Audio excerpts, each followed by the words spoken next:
Hello and welcome to my video. Today I will be showing you how to use the Behringer X32, which is a digital mixer by Behringer, and we're going to go over the basics, how to connect everything, how to route everything so that you can get sound into the mixer and out through your speakers.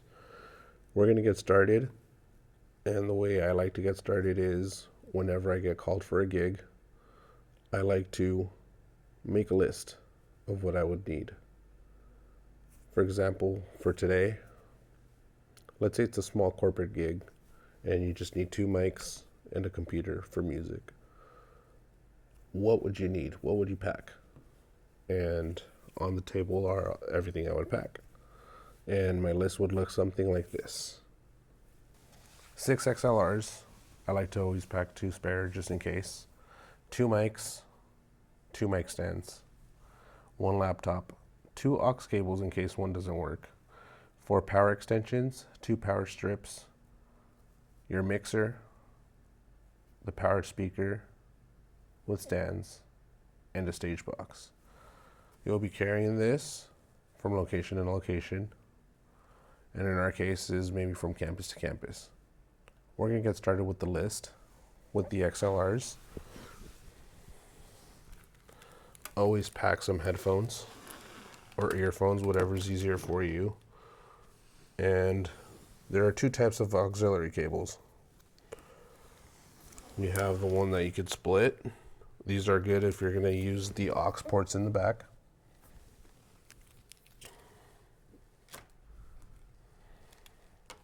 And then you also have the XLR version of it. XLR is another word for this type of cable, which is just a microphone cable. And then you have your headphone jack cable. And those are 2 of the most common type of auxiliary cables we'll be using. Before we move forward, let's look at the inputs and outputs of the mixer. You have your XLR inputs right here, 32 of them. Depending on the mixer, you'll have more or less 32 or 8, 16, depending on the X32 you use. For the full version of the X32, you're going to have all 32 inputs, 16 outputs, XLR outputs, 6 auxiliary ins. These are mono, by the way, so you would have to link the channels to make them stereo, and then 6 ins and 6 outs. Right here is where you have the ultranet connections. It's just an Ethernet cable that allows you to connect to a monitor, the P16 for instance. Or if you connect this Ethernet cable in the middle, you're able to connect it to a router and control this mixer via an iPad or your cell phone. Then you have the X32 card, which allows you to multi-track onto your computer, so you can record each individual channel separately, which helps for post-production if you ever record your shows or whatever. And that's it for the background. You have your power button, and then you have your monitor outs. These monitor outs are better if the mixer is isolated from where you're at. If you're in a separate room, you want to use some studio monitors or some sort of monitoring device so you're able to hear what's happening outside of that room. And let's get started. Power it on. When you turn it on, you're going to notice the X32 logo up here. Once it's all up and loaded, I'm going to show you pretty much how the mixer is laid out. On this section here, we have our channel faders, our channel solos, and our channel mutes. When you solo, it isolates that channel so you can hear it through the headphone ports, which are on the sides of the mixer. So you're able to isolate if you hear an unpleasant hum, an unpleasant buzzing that you don't know what's quite causing it. Solo each individual channel one by one and you'll find the source that way. Then you have your clear solo on this side, so if you have any press, it just gets rid of the solo for now. On this side, we have channels 1 through 16 on the top. anything I do on this, these are pages. A way to think of it are like pages. So page 1, you have channels 1 through 16. Page 2, make sure you click it and it's lit green. You have channel 17 all the way through 32. On the third one, you have your auxiliaries, which are the bottom. These connectors are called 1/4 inch. So these are mono 1/4 inch connectors. So whatever you plug in, just know it's a mono channel and not a stereo channel like the ones up here. So you have 6 of those right here, 6 of those. When you get into channel 7 and 8, you'll notice it's starting to be linked. The yellow one's USB-L and USB-R. That's if you ever record through the USB. In order for you to hear whatever's recorded on that, you would play it, and then you would increase this one right here. And then you have your FX returns. These need to be up in order if you add effects to be able to be heard. These are always on in my case. Everything else I tend to lower. Then you have your bus masters. So since you have 16 outs, those outs are stereo buses. So those stereo buses are these right here up through 16. By default, Behringer defaults bus 15 and 16 for your main left and right. And if you look at your outs right here on 15 and 16, you'll notice a left and a right.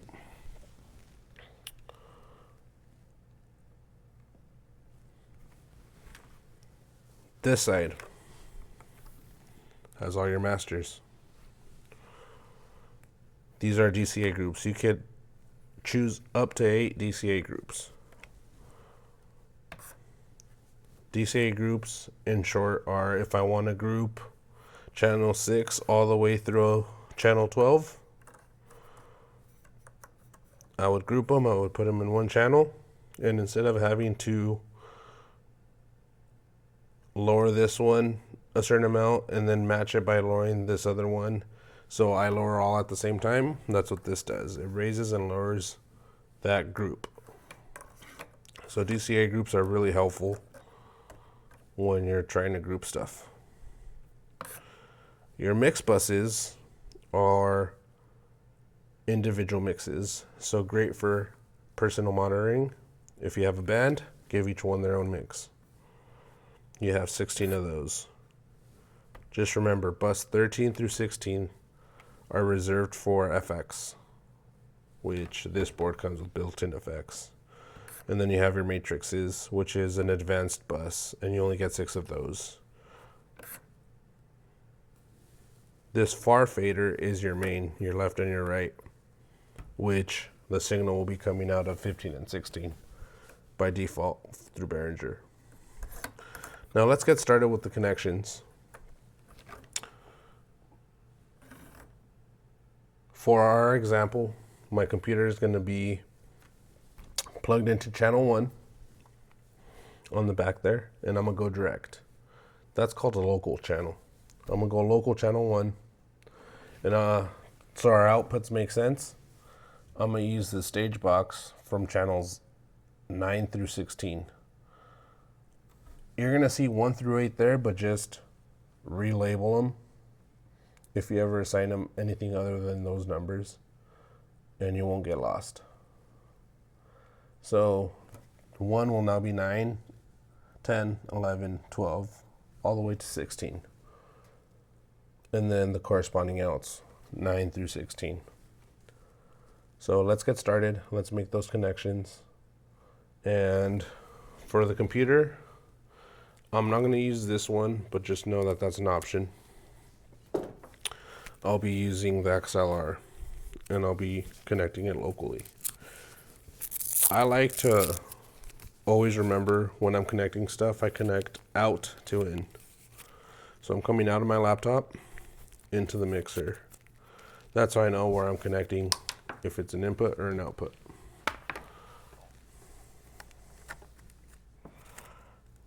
So we're going to plug in my laptop. We're going to run the cable. And we're going to plug it in to channel 1, which is this one right here.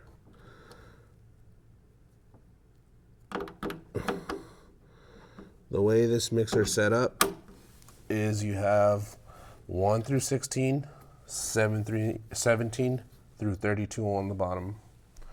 And then on top you have 1 through 8, 9 through 16.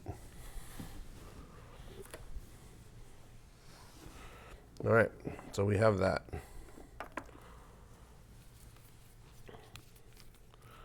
Let's pretend that the mic that we're going to use is going to be on stage and it's far from the mixer. That's why we're using a stage box. So we're going to get one of these cables and we're going to connect it to the stage box, and we're going to do, since we said it's channel 9 through 16, 9 and 10 are going to be our mics.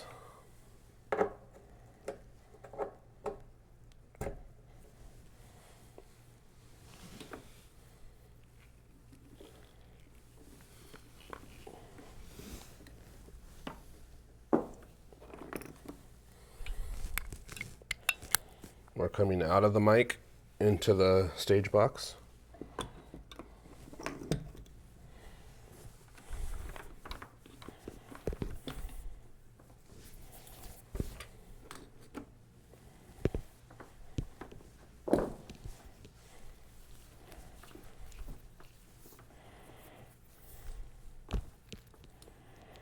Coiling your XLR cables correctly is a must, because then you get these tangles.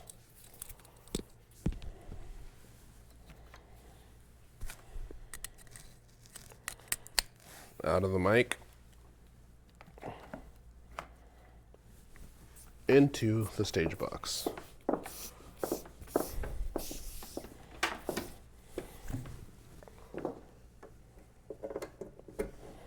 All right, now we have our inputs connected.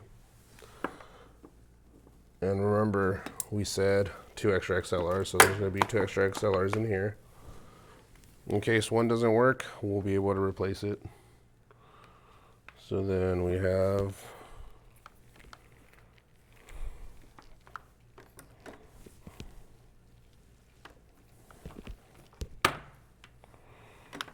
my left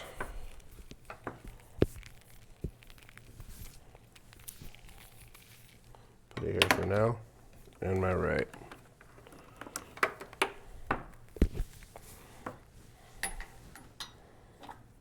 The extra XLR cables we'll put to the side.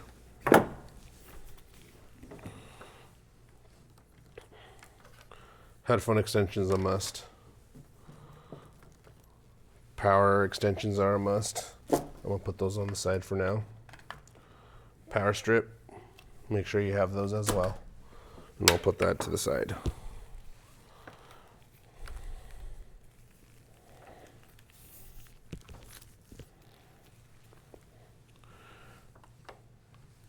So 15 and 16 are your left and right. The way the outs are, it's reversed. So instead of plugging in the male end, you're going to plug in the female end.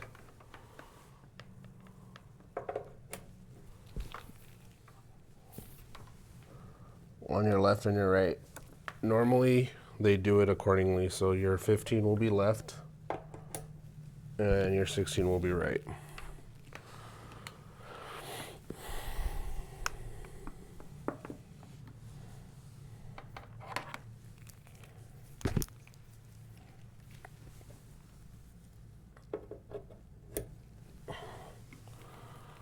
Depending on your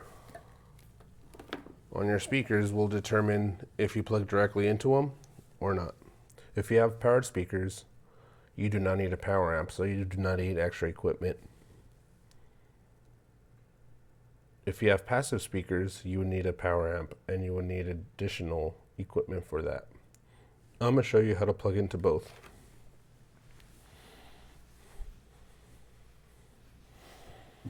We take this cable here, which is our left.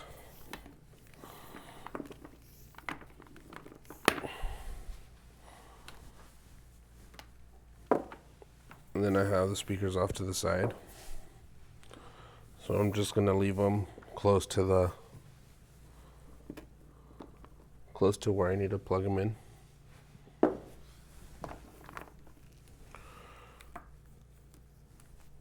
And then I'll show you how I plug them in.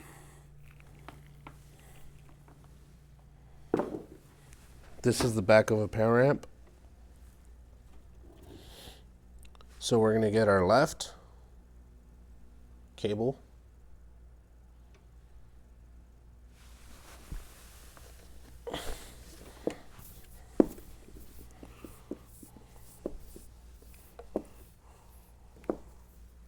So we got our left cable here. I'm gonna hold it with my left hand and my right with the right. Power amps say either channel A or channel B, depending on the power amp. So channel A is this side. So that's our left. And then our right will be channel B. Sorry, it's backwards. Channel A is left, channel B is right.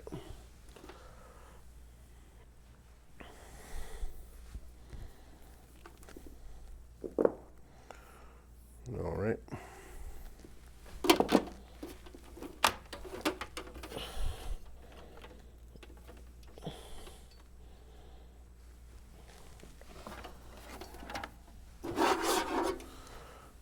Then you could either use banana plugs or speak on cables, but for this example we'll use speak on cables. One for your left, one for your right.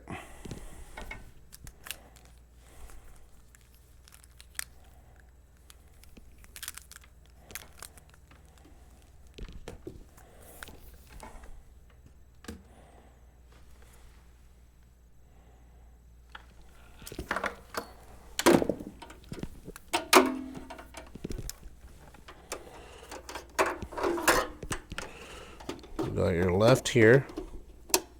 Make sure it clicks to log into place.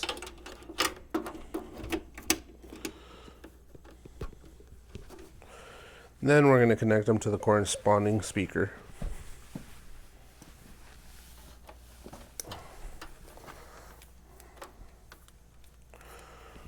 You get your left.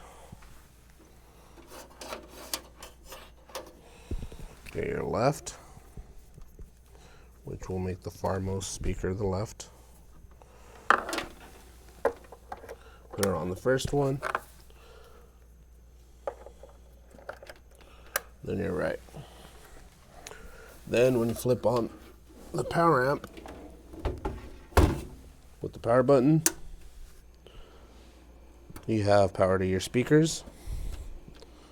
And now you'll be able to have sound once we route the mixer. That's for passive speakers.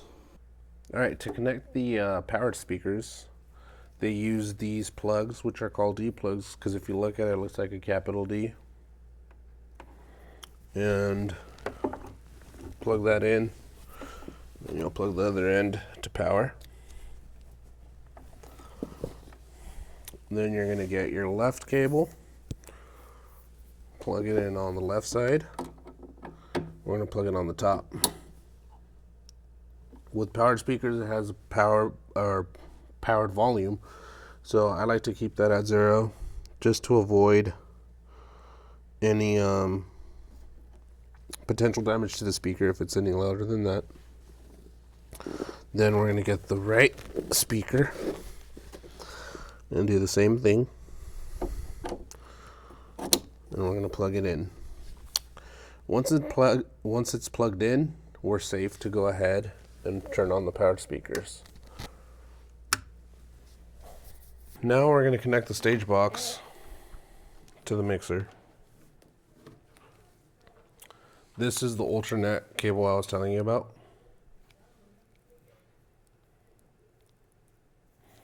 you can see, it looks like an XLR, but inside is a Ethernet cable.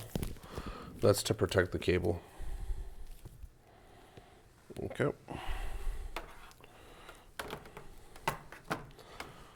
Go ahead and plug it into AES50A.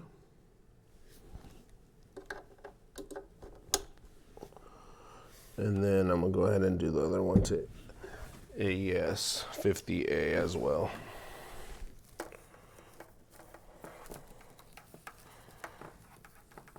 This one's I'm going to have to come around though for that because I can't really see it.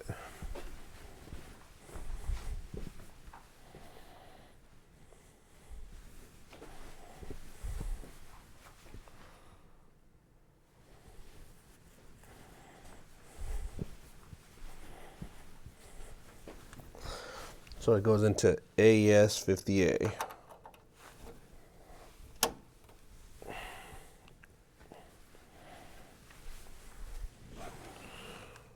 Okay, now we're going to turn on the stage box. The order to turn on, always turn on mixer, stage box, and then the powered speakers. Alright, I'm going to play something on my computer real quick. Perfect. Notice how we get a signal coming in. That's good because we're going direct to the mixer, so we know the computer's communicating with the mixer. I like to turn the gain up to where it barely starts hitting the yellow, which is -18. So I slowly creep it up, and I keep an eye on the meter. And I keep doing it. There's -30.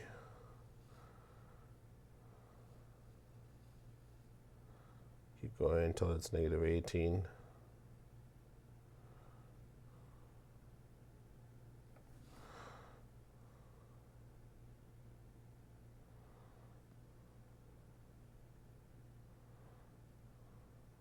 It's too loud. Bring it down. There we go. Then I creep up this one to like around -10. Now, if I turn up the volume, the master, I do not hear it on the speakers. Why? I haven't routed it yet. So, go to routing. Under inputs, we want channels 1 through 8 to stay local. 9 through 16, we want it to assign it to the digital box, or the digital snake. The rest are going to stay local. So under the 9 through 16, we're going to assign AESA 1 through 8 because we see 1 through 8 here. Go to the column where it says 9 through 16 and then go AESA 1 through 8. Press it to select it. Now if we look here, we see channel 9 through 16. 1 through 8.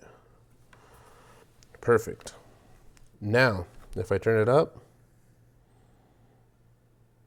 still nothing. That's because we're messing with the inputs right now still. So we go to the AESA. Now we're messing with the stage box. 9 through 48 does not apply to us because we only have 8 channels on this box. So we want outs 1 through 8 to be assigned. We want these 1 through 8 to be assigned to 9 through 16, right? So AES 1 through 8, we're going to do outputs 9 through 16. And that's it. You can ignore the rest. Just 1 through 8, make it 9 through 16. Why is that? We're saying this is 9, this is output 9, this is 15 and 16. Remember, default out 15 and 16, so 15 and 16. The speakers. Now we should be able to hear it when we creep it up.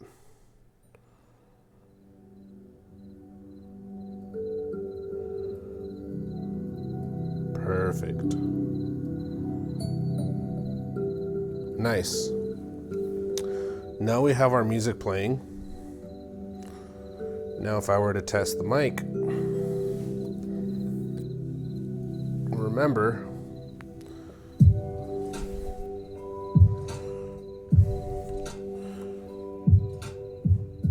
we can lower the music,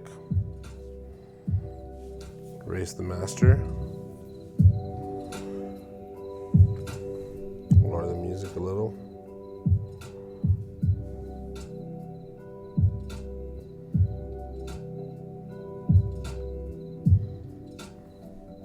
Okay. We can then mute it, unmute, solo to hear it on our headphones. And yeah, now we're gonna do 9. So let's mute the music for now. Check, check, check, check. Select the gain, check, check, check, check, 1, 2, check. I'm gonna keep going until I get a signal, signal, signal.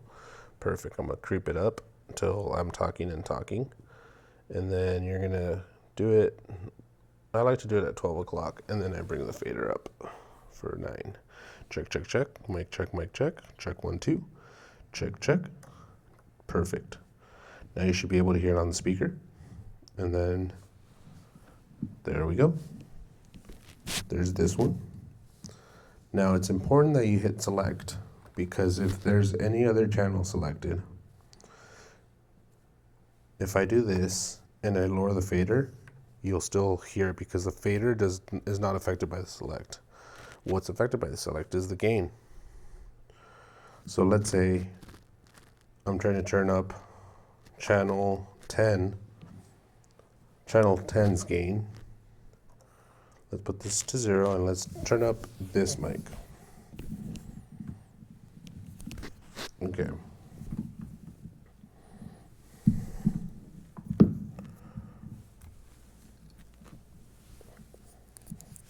Check, check, check, check, check. All right, cool. Check, check, check, check. Check, 1, 2, check, 1. Let me turn up. Check, check, check, check, check, check, check, check, check, check, check, check, check, check, check. Notice that feedback? And yet this was not turning up. That's because I was accidentally turning up channel 9, which is this mic. So it's very important that you select the channel you're trying to affect. Select channel 10. Now I creep it up. Check, check, check. Check, 1, 2, check, check, check. Perfect. Check. I have them in the same level. So now I'm able to do stuff like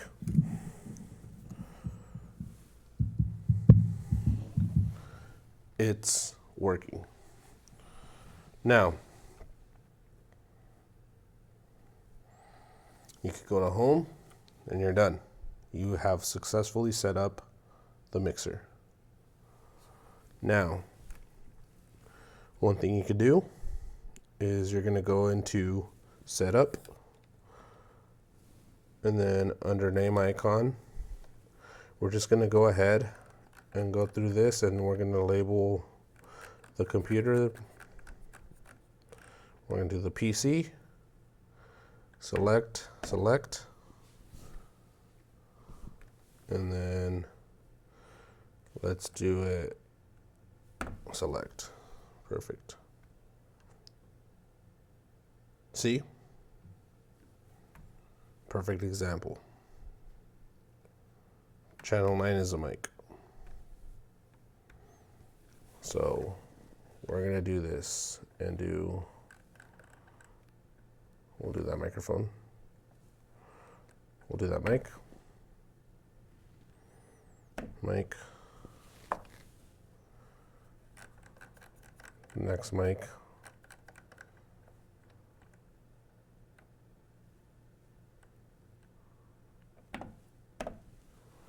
Mic. Mic. And then computer.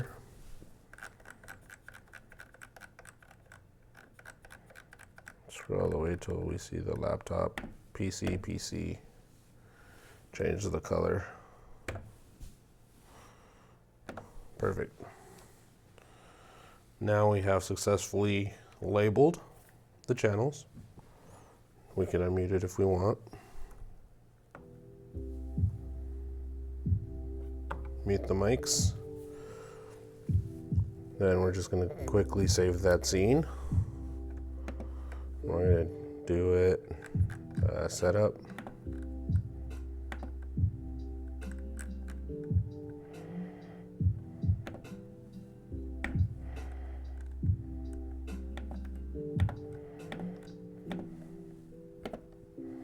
All right, there you are. Now, if someone else comes, messes with it, you could just come back, load it, confirm it, and then it'll set it back how you had it. And that is how you successfully set up the mixer.